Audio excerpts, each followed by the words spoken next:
ఒకప్పుడు రాహుల్ అనే చిన్న బాలుడు ఉండేవాడు. అతడు ఎప్పుడూ తన చుట్టూ ఉన్న ప్రపంచం గురించి ఎంతో ఆసక్తిగా ఆలోచిస్తూ జీవితానికి సంబంధించిన పెద్ద పెద్ద ప్రశ్నలకు సమాధానాలు వెతికేవాడు. ఒకరోజు తన గ్రామంలో ఉన్న ఎత్తైన కొండపై ఒక గురువుగారు నివసిస్తున్నాడని తెలుసుకున్నాడు. అప్పుడు రాహుల్ అనుకున్నాడు, ఆ గురువు దగ్గరికి వెళ్తే నా ప్రశ్నలకు సమాధానం దొరుకుతుంది అని. రాహుల్ కొండపై ఉన్న గురువు దగ్గరికి వెళ్ళాడు. ముందుగా గురువుగారికి నమస్కారం చేసి ఎంతో ఆతృతతో, ఉత్సాహంతో మరియు ఆశతో నిండిన హృదయంతో రాహుల్ గురువుగారుని ఇలా అడిగారు. గురువుగారు, నేను జీవితంలో ఎటువంటి ఒత్తిడి లేకుండా ప్రశాంతంగా ఎలా జీవించాలి మరియు ఈ ప్రశాంతమైన జీవితాన్ని పొందాలంటే ఎంత సమయం పడుతుంది అని రాహుల్ అడిగాడు. దానికి గురువుగారు చిరునవ్వుతో ఇలా మృదువుగా సమాధానం ఇస్తూ 10 సంవత్సరాలు పడుతుంది అన్నాడు. అది విన్న రాహుల్కి మరింత పట్టుదల పెరిగింది. అప్పుడు రాహుల్, అలా కాకుండా గురూజీ, నేను ఇంకా బాగా కష్టపడితే అప్పుడు ఎంతకాలం పడుతుంది అని అడిగాడు. అప్పుడు గురువుగారు కొద్దిసేపు ఆలోచించి 20 సంవత్సరాలు పడుతుంది అని సమాధానమిచ్చాడు. అది విన్న రాహుల్ అయోమయానికి గురై మళ్ళీ గురువుగారితో, నేను నా జీవితాన్ని పూర్తిగా సాధన చేయడానికి అంకితం చేస్తే అప్పుడు ఎంతకాలం పడుతుంది అని అడిగాడు. దానికి గురువుగారు చిన్నగా నవ్వుతూ 30 సంవత్సరాలు పడుతుంది అని అన్నాడు. ఆ సమాధానం విన్న రాహుల్కి మళ్ళీ ఇంకా అయోమయం ఎక్కువై, గురువుగారు, నేను ఎంత ఎక్కువ కష్టపడాలనుకుంటే అంత ఎక్కువ సమయం పడుతుంది, అసలు నాకు ఏమీ అర్థం కావట్లేదు అని రాహుల్ అన్నాడు.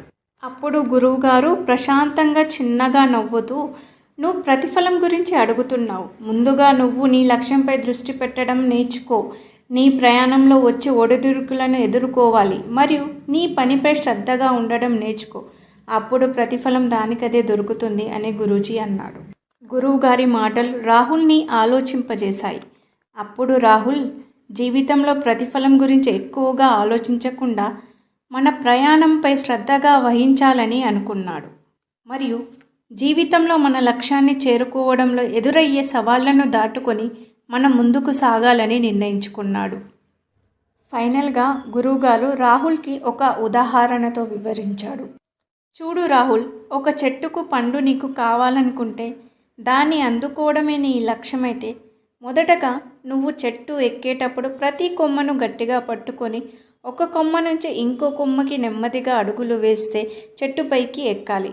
అలా కాకుండా నువ్వు పండు నీ చేతికి రాకముందే ఆ పండు రుచి ఎలా ఉంటుందో అని ఆలోచిస్తే నీ కాలు సరైన కొమ్మ మీద పడకుండా నువ్వు కిందకు పడిపోయే అవకాశం ఉంది. కావున నువ్వు నీ లక్ష్యంపై కాకుండా నీ ప్రయాణంపై ఎక్కువగా శ్రద్ధ వహించాలని గురువుగారు అంటాడు.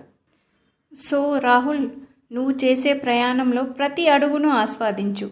ప్రతి ప్రయత్నాన్ని ఆనందిస్తూ ముందుకు అడుగు వేయాలి. ఎందుకంటే కొన్నిసార్లు నిజమైన సంతృప్తి లక్ష్యాన్ని చేరడంలో కాదు, దాన్ని చేరే మార్గంలో మనం చేసే ప్రయత్నం మరియు మనం ఎదుర్కొన్న సవాళ్లలో నిజమైన సంతృప్తి, ఆనందం ఉంది అని గురువుగారు అంటారు.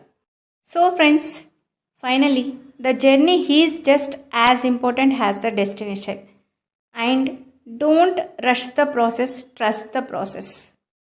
ఈ స్టోరీ ఏం చెబుతుందంటే ప్రతిఫలం ఎప్పుడొస్తుందని ఆలోచనలో ఇరుక్కుపోకుండా నీ ప్రయాణంలో ఎదురైన ఒడిదుడుకులను ఎదుర్కొని ముందుకు సాగడంలోనే నిజమైన ఆనందం, సంతృప్తి ఉంది అని ఈ స్టోరీ చెప్తుంది.